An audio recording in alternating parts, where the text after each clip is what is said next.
You knew the material. You practiced.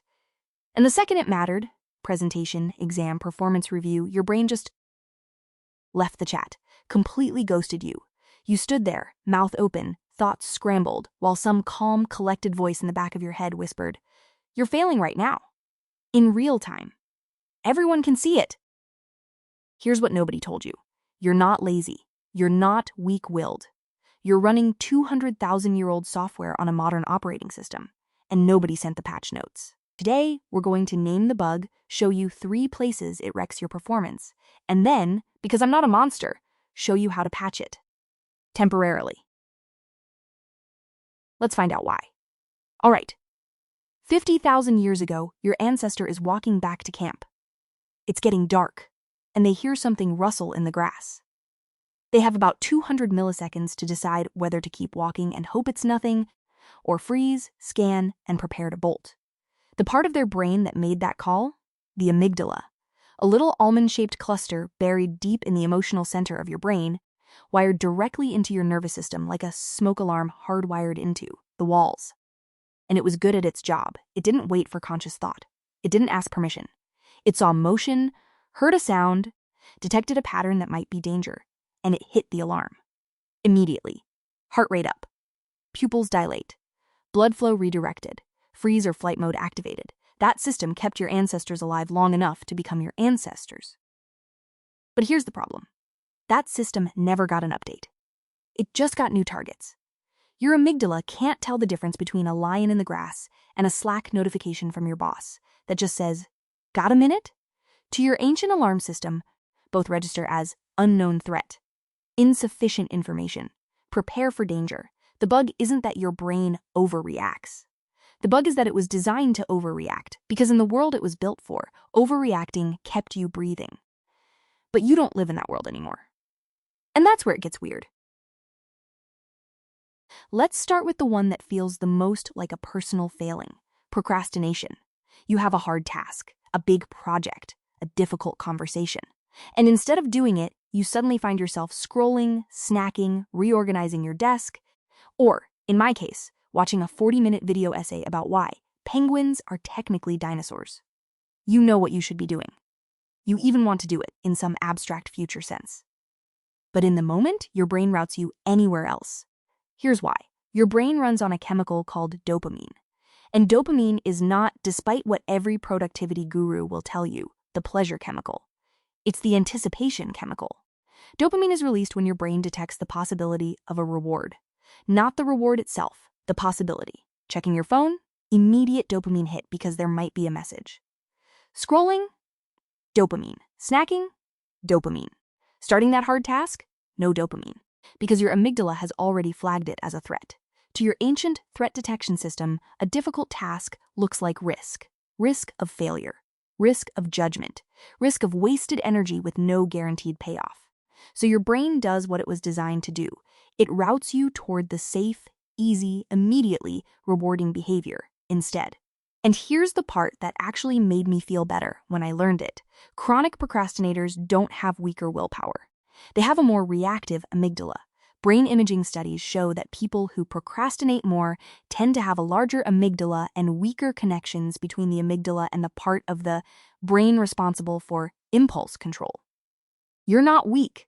Your smoke alarm is just louder. And it's doing exactly what it was built to do, protect you from perceived threats, even when the threat is just doing your taxes.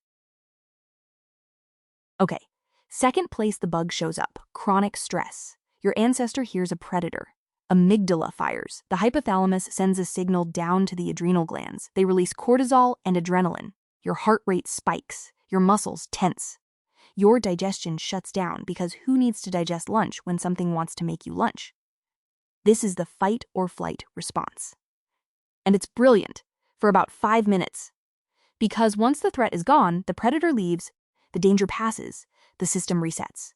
Cortisol drops, heart rate normalizes. Your ancestor goes back to camp, eats something, maybe tells the story to their friends, and moves on. But you wake up to an email that stresses you out. Then you sit in traffic. Then you have a meeting that goes badly. Then you check the news. Then you remember you forgot to reply to that text. Then your neighbor's car alarm goes off at 2 a.m. the alarm never turns off. Your body is pumping out cortisol designed for a 5-minute sprint, but you're running it for hours, days, weeks. And cortisol in chronic doses doesn't just make you feel bad. It shrinks the hippocampus, the part of your brain responsible for memory and learning. It weakens your immune system. It disrupts your sleep, which makes everything worse, which triggers more cortisol, which disrupts your sleep more. It's a feedback loop your ancestors never had to deal with because their threats had endpoints. Yours don't. The lion either ate you or it didn't. The performance review? That lives in your head for weeks. And your amygdala treats both the same way. Third place, the bug shows up. And this one's the cruelest, choking under pressure. And here's the twist nobody tells you. The most skilled people choke the hardest. If you're great at something, genuinely great, practiced for years, built real expertise, you are more vulnerable to choking than someone who's just okay. Let me tell you about a goalkeeper. In high school, playing in a state championship match, with her coach having invited college recruiters to watch. Skilled, experienced, prepared. And under all that extra attention, she didn't make saves she'd normally stop without a second thought.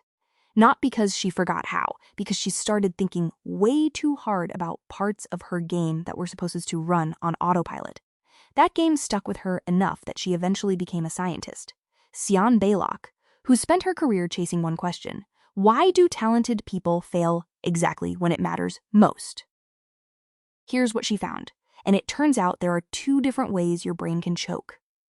The first is what happened on that soccer field. When you're skilled at something physical, your brain automates it. You offload the task to procedural memory, movement your body just knows how to do. That's what makes you good. But when anxiety spikes, your conscious mind tries to grab the wheel back. And it can't drive, because it's been out of the loop for years. So you overthink, micromanage, try to manually control a process that only works when you're not thinking about it. Psychologists call this explicit monitoring, and it's the same reason a great golfer shanks a short putt, or a pianist blanks on a passage they could play in their sleep. But choking doesn't only happen in your body. Baylock later found the same failure shows up in math tests, exams, high-stakes presentations, just through a different door. Here, it's not about overriding automatic movement. It's about working memory. The mental scratchpad you use to hold information and make decisions in real time. When you're anxious, your amygdala is screaming and cortisol floods your system. That scratchpad gets crowded out by fear instead of holding the problem you're actually trying to solve. And the more working memory you normally have, the more cognitive horsepower you usually operate with, the more you lose when pressure spikes. That's why experts choke on hard problems specifically. They have more to lose and more bandwidth for anxiety to hijack. 2 different mechanisms. Same root cause. Your amygdala doesn't care that you've done this 1,000 times. It only cares that right now, in this moment, the stakes are high and the outcome is uncertain. And uncertainty? To your ancient brain, uncertainty is danger, so it hits the alarm. And the alarm doesn't help you perform. It just makes sure you know you're failing, in real time. All right, so you can't delete 200,000 years of evolutionary wiring. You can't uninstall your amygdala. You can't opt out of the fight or flight response. But you can run damage control. Let's talk about 3 patches. One takes seconds. One takes minutes. One takes months. First patch, immediate. When you feel the alarm go off, heart racing, thoughts spiraling, that familiar dread creeping in, do this. Say the emotion out loud. I'm anxious. I'm scared. I'm feeling threatened right now. It sounds too simple to work. But brain imaging studies show that labeling an emotion, just naming it, out loud or in writing, measurably reduces activity in the amygdala. The act of putting a feeling into words forces your prefrontal cortex back online.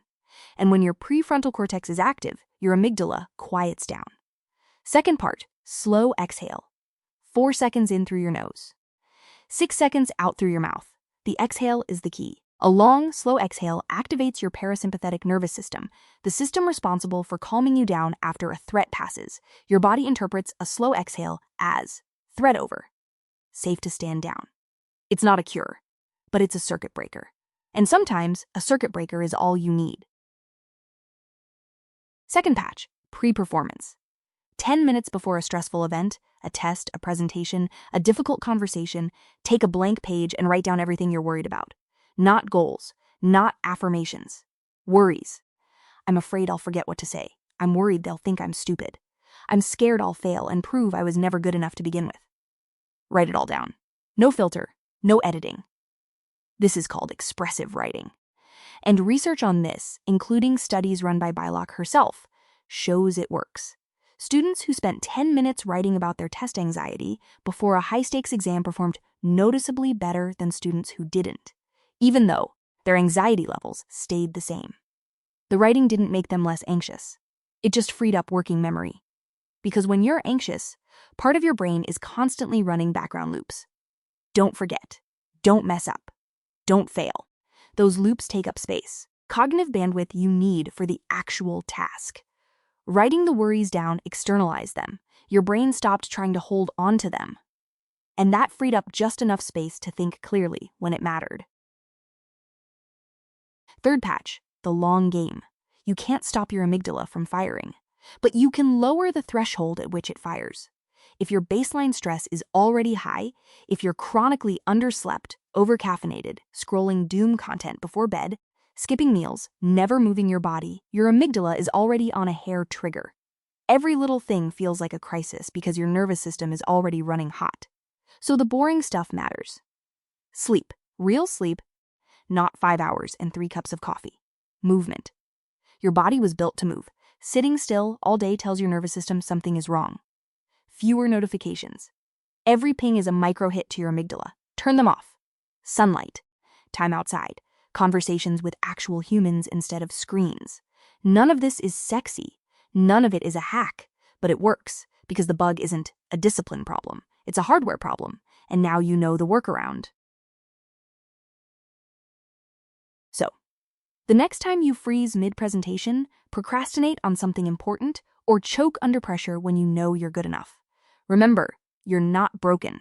You're running Ice Age software on a smartphone-era problem set. Your amygdala doesn't know the difference between a predator and a performance review. It doesn't care that you've done this 1,000 times. It only cares that right now the stakes feel high and the outcome is uncertain. And uncertainty, to your ancient brain, is danger. My brain thought a Zoom cat was a threat. Haha. I have a PhD. The hardware is old, the bugs are real, but now you know the patches. Name the feeling, write the worries, lower the baseline. You can't delete the alarm, but you can turn down the volume. If this helped, subscribe. I've got more videos coming on why your body does deeply weird things without asking your permission first, including why you can't fall asleep when you're exhausted and why you flinch at your own shadow. And if you want to support the lab, there's a Patreon link below. No pressure, just me, a cubehead, and a lot of questions about why we're all running outdated software. Thanks for watching, and that is why.